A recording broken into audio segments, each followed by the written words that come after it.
জানিয়ে দিব এই মুহূর্তে আমাদের হাতে এসেছে গুরুত্বপূর্ণ আপডেট সংবাদের শিরোনাম। শুরুতেই থাকছে জয় বাংলার ধ্বনিতে মুখরিত ঢাকা, নিষেধাজ্ঞার মাঝেই আওয়ামী লীগের শো অফ মিছিল, এ নিয়ে থাকবে বিস্তারিত প্রতিবেদন।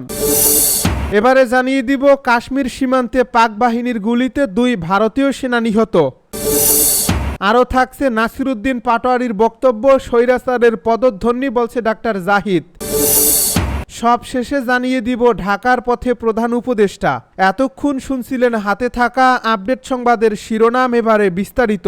তবে তার আগে অনুরোধ রইল ভিডিওটিতে একটি লাইক এবং কমেন্ট করে জানিয়ে দিন ভিডিও সম্পর্কে আপনার মূল্যবান মতামত। আরও জানিয়ে দিন ভিডিওটি কোথা থেকে দেখছেন বা কোন জেলা থেকে দেখছেন। জয় বাংলায় মুখরিত ঢাকা। জয় বাংলায় মুখরিত ঢাকার রাজপথ, নিষেধাজ্ঞার মাঝেই আওয়ামী লীগের শো অফ মিছিল। ঢাকার প্রধান সড়কগুলো এক বর্ণাঢ্য এবং আবেগপূর্ণ মিছিলের সাক্ষী হলো, যেখানে জয় বাংলা স্লোগান দিয়ে রাজপথে নেমেছে আওয়ামী লীগের নেতাকর্মীরা। এই মিছিলটি চলছে গুলিস্তান, মতিঝিল, ধানমন্ডি, মোহাম্মদপুর থেকে শুরু করে মিরপুর, ডেমরা ও যাত্রাবাড়ি পর্যন্ত বিস্তৃত। ইতিমধ্যে বাংলাদেশে রাজনৈতিক অস্থিরতা ও সাম্প্রতিক সহিংসতার মধ্যে এই মিছিল যেন দলীয় শক্তি প্রদর্শন এবং সমর্থন পুনর্মিলনের একটি দৃশ্যমান ইঙ্গিত। আসলে গত জুন মাসে আওয়ামী লীগের কার্যক্রম পূর্ণ বন্ধ ঘোষণা করেছে তত্ত্বাবধানকারী সরকার। বিশেষ করে ঢাকা পাশ শনাক্ত ডেমরায় রেয়ারবাগ ও সাইনবোর্ড এলাকায় স্থানীয় ইউনিয়ন থেকে নিয়ন্ত্রিত মিছিল অনুষ্ঠিত হয়েছে, যেখানে জয় বাংলা ও জয় বঙ্গবন্ধু স্লোগান চলছে। এই স্লোগানগুলি শুধু রাজনৈতিক শক্তি প্রদর্শনের মাধ্যম নয়, এগুলো স্বাধীনতা ও বঙ্গবন্ধুর স্বপ্নের সঙ্গে নিবিড়ভাবে যুক্ত। মিছিলের নেতৃত্বে ছিলেন স্থানীয় আওয়ামী লীগের নেতারা, যারা বলছিলেন মগবাজ, বিচার প্রক্রিয়া বন্ধ করো এবং ভয় নেই, রাজপথ ছাড়ব না। রাজপথে উপস্থিত অংশগ্রহণকারীরা প্লাকার্ড, ব্যানার, দলীয় পতাকা নিয়ে খসখসে ও দৃঢ় মিছিল করছে। যান চলাচল প্রায় ব্যাহত হওয়ার পর্যায়ে পৌঁছায়। পুলিশ ও স্বেচ্ছাসেবকদের তৎপরতায় পরিস্থিতি নিয়ন্ত্রণে রাখা হয়। এই ধরনের আয়োজন সত্ত্বেও রাজনৈতিক বিরোধিতা নিয়েও উত্তেজনা ছিল।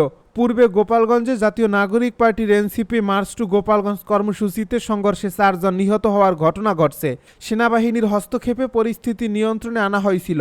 অপরদিকে এই মিছিলের সমর্থন জানায় বিএনপি ও অন্যান্য বিরোধী দল। তারা বলছে জনতাকে প্রতিরোধের মাধ্যমে শারীরিকভাবে ভোটাধিকার রক্ষা করতে হবে। তবে নোবেলজয়ী অর্থনীতিবিদ ও তত্ত্বাবধায়ক সরকারের প্রধান উপদেষ্টা মুহাম্মদ ইউনূস ইতিমধ্যে জনগণকে শান্তিপূর্ণ ভোট ব্যবস্থার আশ্বাস দিয়েছেন এবং পরিবর্তনের প্রতিশ্রুতি পুনর্ব্যক্ত করেছেন। তিনি সকল রাজনৈতিক দল ও নাগরিক সমাজকে ঐক্যবদ্ধভাবে এই প্রক্রিয়াকে এগিয়ে নেওয়ার আহ্বান জানিয়েছেন।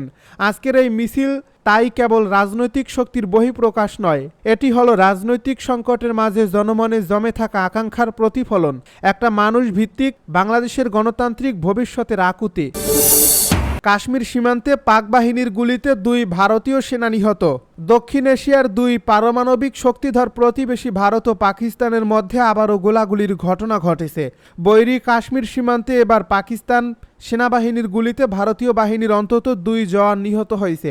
যদিও ভারত দাবি করছে পাকিস্তানের সেনা নয়, বরং অস্ত্রধারীদের গুলিতে এ হতাহতের ঘটনা ঘটছে। ভারতীয় সংবাদ মাধ্যম ইন্ডিয়া টুডের খবরে বলা হয়েছে, মঙ্গলবার দিবাগত রাতে জম্মু কাশ্মীরের বারামুল্লা জেলার উরি সেক্টরের সীমান্ত নিয়ন্ত্রণ রেখা বরাবর 2 দেশের সেনার মধ্যে তীব্র গোলাগুলির এই ঘটনা ঘটছে। ভারতীয় সেনাবাহিনী জানিয়েছে এই হামলাটি হয় 16 শিখ এলাই বাহিনীর দায়িত্বপ্রাপ্ত এলাকার অন্তর্গত এবং উরি থানার আওতাধীন টিক্কা পোস্টের কাছে। তাদের দাবি, পাকিস্তানিরা অন্ধকারে একটি ভারতীয় পোস্টে বিএটি হামলার চেষ্টা করে। ভারতীয়রা পাল্টা জবাব দেয়। গোলাগুলির মধ্যে 2 সেনা নিহত। 2 দেশের মধ্যে গোলাগুলির সময় গুরুতর আহত হন হাবিলদার অঙ্কিত ও সিপাহী বানোথ অনিল কুমার। পরে চিকিৎসাধীন অবস্থায় মারা যান তিনি। এর আগে 11 অগাস্ট বারামুল্লায় দায়িত্ব পালনকালে এক ভারতীয় সেনা প্রাণ হারান। ভারতের দাবি, সন্ত্রাসীদের বড় ধরনের অনুপ্রবেশের চেষ্টা এবং পাকিস্তানের বর্ডার অ্যাকশন টিম এই হামলার পরিকল্পনা ভণ্ডুল করে দিয়েছে ভারতীয় সেনার। এই ঘটনা ঘটল এমন এক সময় যখন সীমান্তে ভারতীয় বাহিনী অপারেশন আখাল নামে এক অভিযান চালাচ্ছে। 1 আগস্ট দক্ষিণ কাশ্মীরের আখাল এলাকার জঙ্গলে সন্ত্রাসীদের উপস্থিতির সুনির্দিষ্ট গোয়েন্দা তথ্য পাওয়ার পর নিরাপত্তা বাহিনী সেখানে ঘেরাও ও তল্লাশি অভিযান শুরু করে। অভিযানের 9ম দিনের ল্যান্স নায়ক প্রতিপাল সিং এবং সিপাহী হরমিন্দর সিং মারা যান। ওই সময় নিরাপত্তা বাহিনী 5 জনকে হত্যা করে। অপারেশন আখাল শুরু হয় তথাকথিত সন্ত্রাসী সংগঠন লস্কর-ই-তৈয়বের বিরুদ্ধে। নাসিরউদ্দিন পাটোয়ারীর বক্তব্য স্বৈরাচারের পদধ্বনি, বলছে ডাক্তার জাহিদ। বিএনপির স্থায়ী কমিটির সদস্য ডাক্তার এজেড-এম জাহিদ হোসেন বলেছেন, কেউ কেউ হুমকি দেন যে ফেব্রুয়ারিতে নির্বাচন হতে দেবেন না। মনে হচ্ছে এই স্বৈরাচারের যে আচরণ ছিল, স্বৈরাচারের যে কথা ছিল, সেই ধরনের কথার পদধ্বনি আমরা শুনতে পাই। আমি আহ্বান জানাবো, আপনাদের কর্মসূচি নিয়ে মাঠে থাকেন। ধমক দিয়ে দাবিয়ে রাখা যাবে না নির্বাচনী অভিযাত্রাকে। জাতীয় নাগরিক পার্টি এনসিপির মুখ্য সমন্বয়ক নাসিরউদ্দিন পাটোয়ারী দেওয়া বক্তব্যের প্রতিক্রিয়া জানতে চাইলে বুধবার সকালে তিনি এই কথা বলেন। ডাক্তার জাহিদ বলেন, নির্বাচন দিয়ে ষড়যন্ত্র হচ্ছে। ডাক্তার জাহিদ বলেন, নির্বাচন নিয়ে ষড়যন্ত্র হচ্ছে। কেউ কেউ বলার চেষ্টা করেন প্রধান উপদেষ্টা মহোদয় তো প্রধান নির্বাচন কমিশনার সহ নির্বাচন কমিশনকে বলে দিয়েছেন ফেব্রুয়ারির মধ্যভাগের মধ্যে নির্বাচন সম্পন্ন করতে।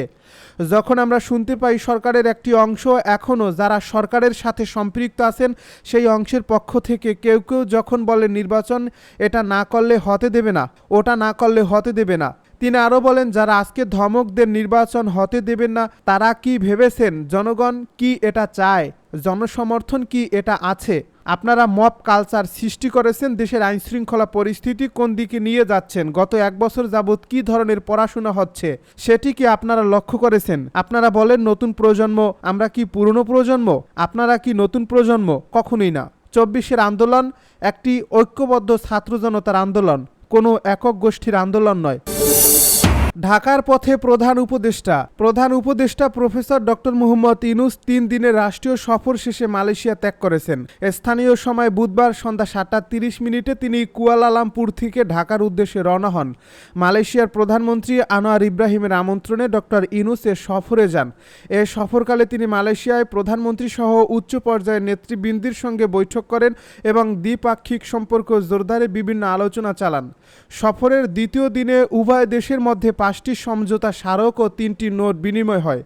এসব চুক্তির মধ্যে রয়েছে প্রতিরক্ষা, জ্বালানি, অবকাঠামো নির্মাণ ও ব্যবসায়িক ও গবেষণা সহযোগিতা। এই সফরের মাধ্যমে বাংলাদেশ মালয়েশিয়া দ্বিপাক্ষিক সম্পর্ক নতুন উচ্চতায় পৌঁছাবে বলে আশা প্রকাশ করেছে প্রধান উপদেষ্টার দপ্তর।